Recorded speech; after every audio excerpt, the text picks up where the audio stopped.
Bojo, Kendra Lowden and Desnikas, St. Louis, Oklahoma, Nadochvia, Shawnee, Oklahoma, Indada. Bowadmi Kwayandao, Washashi Kwayandao. Suxi Oendodum, Jigwe Oendodum. Hello, my name is Kendra Lowden. I am Potawatomi and Osage. I'm from St. Louis, Oklahoma, and currently live in Shawnee, Oklahoma. I descend from the Thunder and Deer clans. My project is entitled Keeping the Sage Burning, and I'll talk more about that on the next slide. So if you're not familiar, sage is a plant, a medicine, or herb that many American Indian tribes use across the country as a way to celebrate our heritage, and it's also how we heal and help each other. And so sage is dried, and it's typically placed in a shell, and the sage is lit on fire, and then the smoke from the sage is used to smudge or basically rub up and down someone's body. So I personally have a turkey feather fan. And so if I were to smudge someone, I would start at their mind, where they think, their eyes, where they see, their mouth, where they speak, and their heart, where they feel. And I would fan the smoke up and down their body. And again, this is a way that many tribes have celebrated their heritage. It's just a part of what we do. It's how we help each other, and it's how we heal each other. And so when thinking about this research project and what my title would be, I really felt like these are concepts that a foster parent would need to know in order to care for an American Indian child. They need to help them connect to their heritage. And also, as a foster parent, your role really is to heal a child. You're helping them during one of the hardest times of their little lives. And so your ability to help them, I think, just really goes with a lot of American Indian concepts that we have about healing and helping. So I wanted to share with you about ICWA. So ICWA is the Indian Child Welfare Act of 1978. This is a federal law that was passed in response to large numbers of American Indian children being placed into care or being adopted out. And 25 to 35% of all children were being removed unnecessarily. So there was no valid reason like we may see today in the foster care system. Congress reviewed studies and they listened to multiple testimonies from tribes in order to come up and craft this law. ICWA recognizes the political status of American Indians. It's not a race-based law. That's really important to remember. ICWA also has a lot of pieces to it, but a couple of those are setting guidelines for placement of children and how states are to notify tribes about a foster care episode or an adoption episode. It also sets guidelines for states to provide active efforts to families. ICWA applies to children who are enrolled with a tribe or eligible for enrollment with a tribe. I wanted to share here a letter from an Indian mission in South Dakota. And as you'll see, it says, "Dear Mr. and Mrs. Healy, thank you very kindly for your donation of $10 for my little Indians." And so in the second paragraph, it talks about how this couple actually reached out and they were interested in adopting a little Indian child. And they describe the different ages and genders that are available. And so in the last paragraph, this person writes, "If you really mean it, I will see that we get him ready. You may have him anytime you desire. I'm not making any inquiries about you because it takes a good person to make an offer as you did." And if you were to look on Google to see how much $10 is today compared to 1952, it's about $100. And so although there are a lot of people that may feel like the things that happened to Indian tribes, the family separation is ancient history, it's not. This is after my Indian grandmother was born. She easily could have been a child impacted in place with this Indian mission. So additionally, in addition to ICWA, there's also OICWA. So in Oklahoma, we have our own state Indian Child Welfare Act, and many other states have Indian Child Welfare Acts as well. So this is just another level to basically strengthen the law and what states are required to do. The BIA, or the Bureau of Indian Affairs, also passed guidelines in 2016. This strengthened and clarified multiple portions of ICWA, and this has been a great thing for Indian country. Additionally, Oklahoma Human Services has policy, and so in their policy, they include all of the aspects of ICWA and OICWA. So we have 3 layers, and additionally, the BIA guidelines that guide states on how to work with American Indian children in Oklahoma and across the nation. So there are a lot of issues that face American Indians involved in child welfare in Oklahoma. We have a very high disproportionality of children in foster care compared to other races. There is a lack of ICWA compliant and culturally appropriate placement options. And also, we really don't have ICWA training for foster parents. It sort of does not exist, and that's what I'm exploring in this research project. So I want to share some statistics about the racial disproportionality for American Indian children. So in September of 2020, there were 7,774 total children in Oklahoma foster care. And so of those, there are about 322 that are in tribal custody. So that means that the children are members of or eligible for membership in a tribe, and that tribe decided to exert jurisdiction and change it to their tribal court. So of those numbers, 2,567 total American Indian children are in Oklahoma foster care. What's significant about this is that American Indians from 0 to 99 make up only 9% of Oklahoma's population, but our children make up more than 35% of the children in Oklahoma foster care. And on the next slide, we'll talk a little bit about what the ICWA training offered offered in Oklahoma.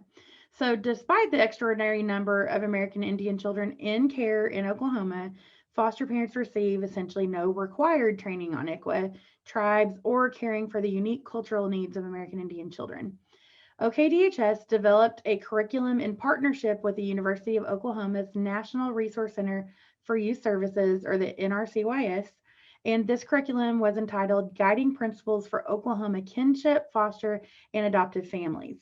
According to the NRCYS, no tribal consultation occurred before, during, or after the current training curriculum was implemented in 2012. And just to let you know, I am a certified trainer in guiding principles, and I have been since 2012, so I'm very familiar with the content. OKDHS is slated to pilot the NTDC training in 2020. Due to the COVID-19 pandemic, some things have been pushed off, but they are still working on implementing that training, so that will replace guiding principles. Okay, so then I wanted to share a screenshot of the trainer's manual. And so this is from a 3-hour session on culture and connections. And I actually did use this training for 7 years in my previous job, so I'm very familiar with the content. And so I highlighted, it's kind of hard to see here, but you can see that the trainer is told to say, we want to bring your attention to an important DHS policy on culture and religion, so that they're just stating their own policy there, and 2 federal laws. So they don't actually even say the words ICWA, Indian Child Welfare, and they're also referring to MEPA. And foster parents are told to discuss questions with the child's worker and then look in their participant handbook. So in the next slide, we can see their handbook page, and this is what they learn about ICWA. Again, the trainer never says the words ICWA. So it really just provides information on who's eligible to be considered an Indian child, what are the placement preferences for these children, and what is the foremost purpose of ICWA.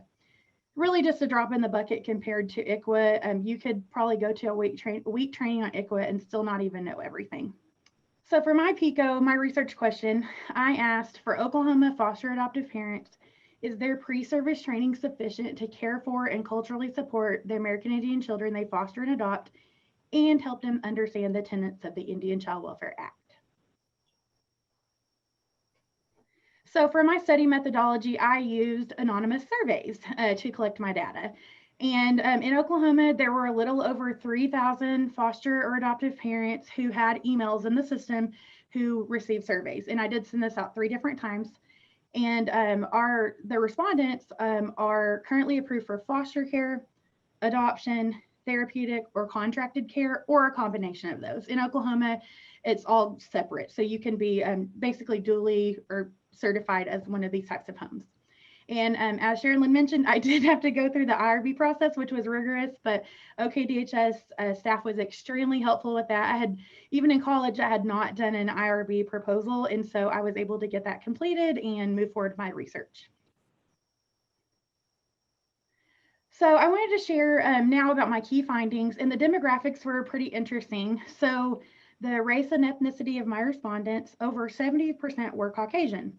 We did have 16% who reported to be American Indian, and then we had smaller numbers of other races, but for the large majority of the race and ethnicity of the respondents were not American Indian. And so we had, like I mentioned, you can be approved for different types of care as a foster or adoptive parent in Oklahoma. 90% of the respondents were currently approved to foster children, and 66 were also approved to adopt. And then for the number of children fostered and adopted per respondent, we had a total of over 3,000 children. So we have a lot of great experience here with people caring for children. We had some families who were new, who had not fostered yet, and then we even had a family who had fostered 200 children. And then for the total of adopted, we had 227 children adopted, but amongst the over 300 respondents, with some not adopting and one family adopting 21 children. And for those that have fostered or adopted, specifically American Indian children, over 64% had. And remember, we didn't have 64% of American Indian families responding to this survey. So these are mostly non-Indians caring for American Indian children. And for the number of American Indian children that the respondents fostered and adopted, we had a total of 697, and one family had fostered over 21 American Indian children.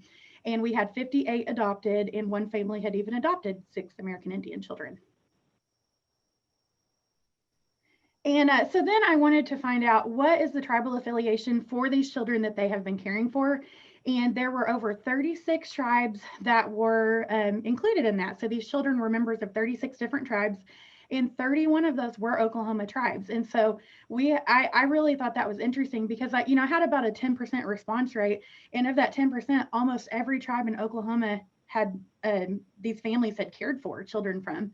And then there were 5 tribes from other states. And it's important to note that every tribe is unique and has their own culture. And so caring for a Potawatomi child would not necessarily prepare a foster parent to care for a Cheyenne and Arapaho child. So then we talked about the training curriculum that they attended. And so, as I mentioned, the most recent, or the current training they use is guiding principles. Almost 75% of people have gone through that training. So that was really good for me, since I'm most familiar with that training. It really helped me when I was data mining. And 10% had completed Pride. That's a pretty well-known training most people are familiar with. And that's what was used prior to guiding principles. And we also had some who had attended therapeutic training, a different training, potentially in another state. And 20% did not remember. So.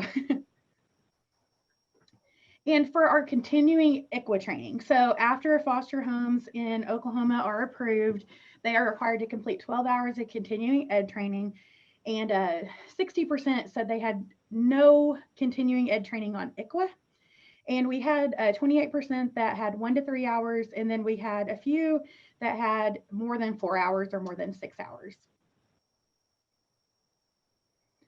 I felt like when Sharon Lynn helped me with this, I didn't feel like I didn't know if it was appropriate to test their knowledge. I didn't want anyone to be intimidated, but we ended up coming up with 5 ICWA quiz questions that would help me assess the knowledge of the respondents. And so I considered these to be very rudimentary ICWA questions. These are things that if you were in a 30-minute elevators, or it'd be a 60-second, but if you're in a 30-minute speech about ICWA, these are things that you would hear and know. And so, unfortunately, the quiz score was 53% on average. So the average respondent failed the quiz. We had a respondent who made 100, and we had some who missed every question. And I'll go through the questions now. The first one, and these are all true or false: ICWA is a law enacted in 1978 in response to a crisis affecting American Indian, Alaskan Native children, families, and tribes. So we had a great response right here. Almost everyone got it correct. And so the next one, ICWA is a law based on race. As you'll remember, when I was introducing ICWA to you, it is not based on race, but only 27% of the respondents answered this correctly. As a reminder, Indian status is not racial, but it's political as a matter of law. The political status of tribes has been affirmed repeatedly by the Supreme Court, even as recently as last year. Our next question was, ICWA requires states to place American Indian children in certain types of placements. That's true. We had a good majority, 86%, that answered that correctly. And then ICWA only applies to American Indian children who are enrolled in a tribe. If you'll recall from my introductory ICWA information, they can be eligible, they don't have to be enrolled. And so we had more than half of the respondents fill this question. And finally, ICWA directs states to prioritize placing children with American Indian family members before non-American Indian family members. And the answer is false, but we had 91% of respondents answer that incorrectly. And so while ICWA does prioritize placement of Indian children with their relatives, it does not prioritize placement with American Indian relatives.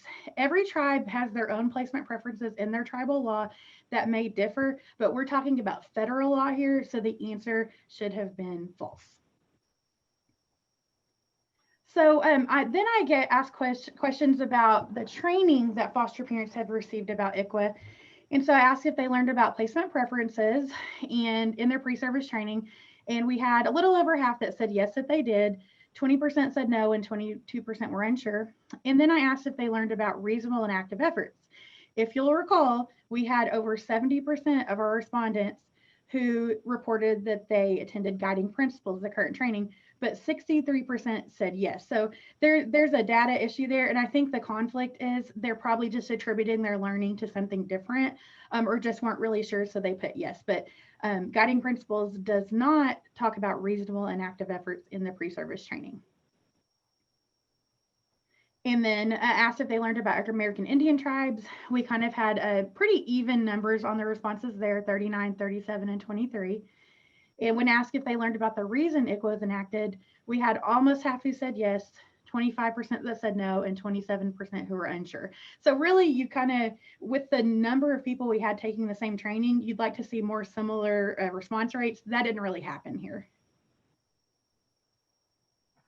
And the effectiveness of pre-service training, foster parents, we had some who, like about less than 10%, who felt like it was extremely effective. But more often people felt like it was moderately, slightly, or not at all effective.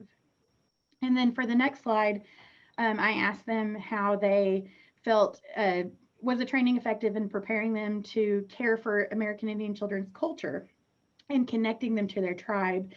And we see a similar response rate of extremely effective with 10%, but we're looking at larger majority of the answers as moderately, slightly, or not at all effective. And so for the suggested improvements from respondents, we had 48% who believe that they were given enough information about fostering and adopting American Indian children, but over half do not think that they had enough information. And so I gave the respondents multiple chances that they could share their direct words because, for my research, I'm actually wanting, when we get to the recommendations, you'll see that I'm wanting a state agency to change something. I don't work for this agency. So I felt like it was really important for them to hear directly from their foster adoptive parents on what they need and what they think about this. And so as far as the adequacy of information provided, the first person, they said they feel like they were adequately informed, but it was amusing. They were told none of this would pertain to them since they were not American Indian, yet 4 of 9 of their foster kids were American Indian.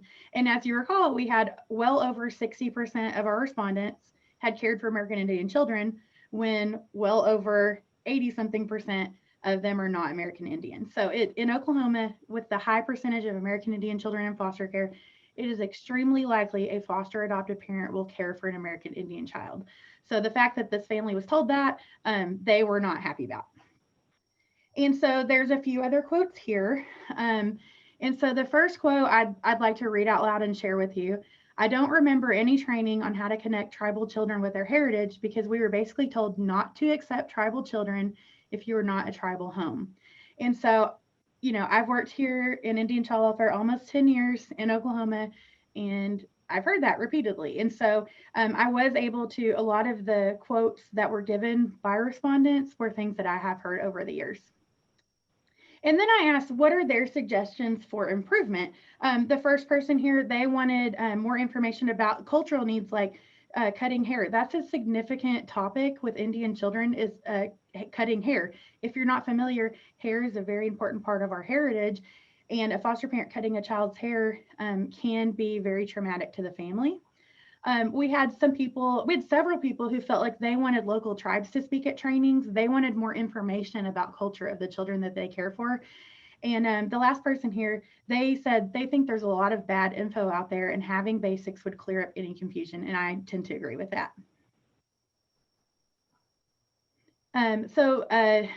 This person here said, quit asking about race. So this person had absolutely no desire to learn anything about the child's cultural needs. They don't want to even discuss it. And we had several who felt like that the training mostly focused on trauma, behavior, but it didn't actually teach them about caring for Indian children or really the legal aspect or daily aspect of being a foster parent. And any Indian child we have had, the parents did not keep them connected to the culture. So I'm confused on why they should be if they were not raised that way. And so I loved this quote because, I mean, this was just, an innocent comment they were making because they don't understand why. But if they understood how we got to even have ICWA, all of the illegal removals, the culture that was ripped away by government policy, federal law, Supreme Court decisions, they would have a better understanding of why there are Indians who don't have a connection to their culture. Here in Oklahoma, again, this was Indian territory before it was Oklahoma. Tribes were forcibly removed here. So it would make sense that they're not going to have the same culture that they would have if they had stayed in their homelands. And then the last quote here, someone said, if I didn't work for child welfare, I may have not received additional training regarding ICWA. So I was very appreciative that we had some child welfare workers who were respondents because they shared a lot of information like this. They're like, I would have been lost had I not already been a child welfare worker. And then this quote, it was really hard to read, but a person said, children are children and being Indian doesn't matter. And so I wanted to give this one its own slide because it really stood out to me. It hurt me to read it, I'm not going to lie. But that was this person's thought about ICWA. And this person had cared for multiple Indian children. So just imagine how those children may feel. And if they adopted those children, they may not even know they're Indian. So I did come up with some recommendations that I feel like would improve and really meet the needs of what these foster parents are asking for. And so the first thing is very obvious. We need to diligently recruit American Indian families. So we need DHS to have American Indian foster homes available for these kids and to actually place them there. There are American Indian families, a lot of them who are DHS foster parents, but they don't even have children that are Indian. They have children from other races. So it'd be nice to work together on that.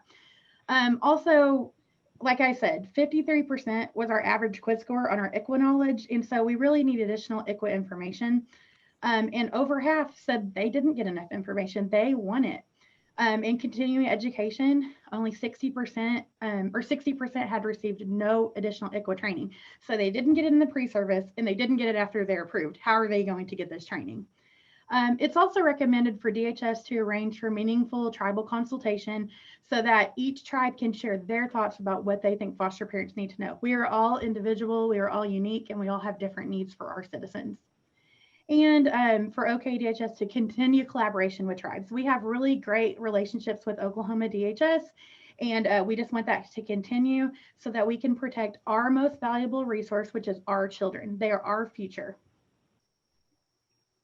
And so specifically, this is the information I would like to see included in the pre-service training to talk about what active efforts are versus reasonable efforts. So all of you child welfare workers know in your court orders it talks about reasonable efforts. That's a 4-year requirement.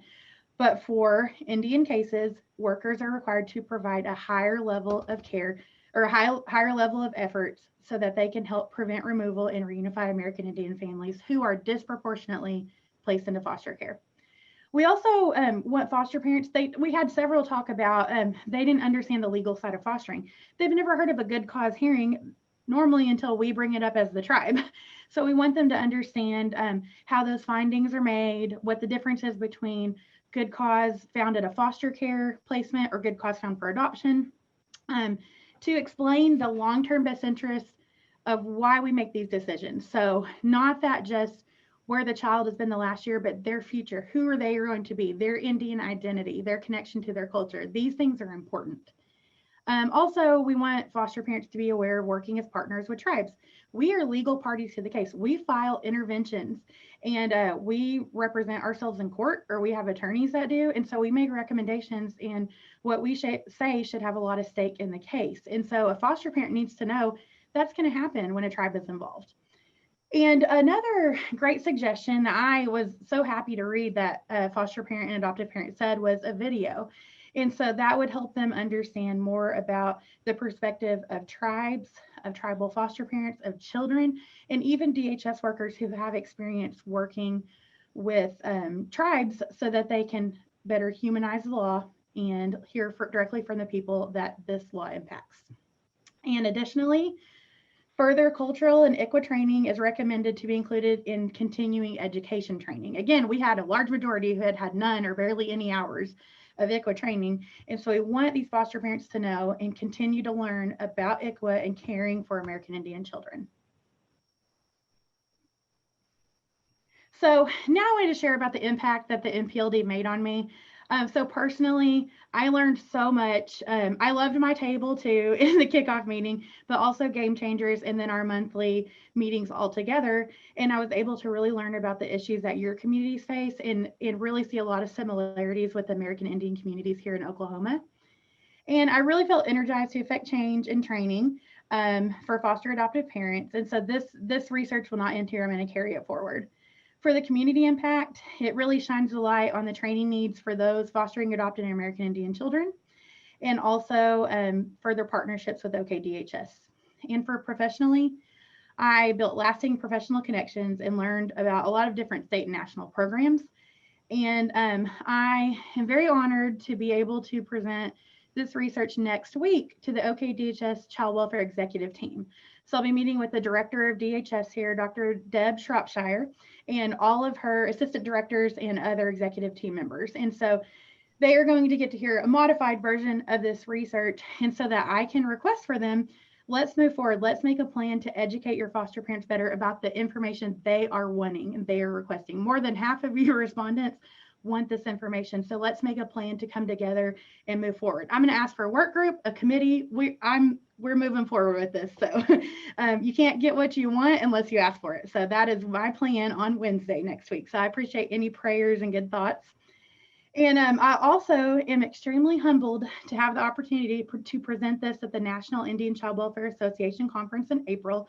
So that's like the Super Bowl of Indian child welfare. It is our largest gathering of Indian child welfare workers in North America. So there's a lot of Canadian Indian child welfare workers. They have the same issues we do. Of course, there's different laws, it's different countries, but I'm going to be able to hopefully share this information and encourage tribes in their across the nation, across Canada, to hopefully do this kind of research and bring it forward to their states and their territories and their provinces and share this is what we need. We need our foster parents to know how to care for these children and to understand the importance of culture. And then I wanted to share here. So this is when I graduated college with my undergraduate degree. We had a party, and so I was able to be smudged by our firekeeper, pipe carrier, ceremonial leader. He has multiple titles. His name's Dub. And so he prayed over me and prayed for me. Sorry, I'm gonna be like Gilbert and cry, but carry forward in my life and my career and help children, because I knew I wanted to help people. And so having this opportunity has been amazing. So I wanted to share this because, you know, despite what a foster parent said, being Indian does matter. Okay, next slide. And then, so now I want to open up to any questions. My email and phone number is there. If you have any questions, I would love to start answering those now.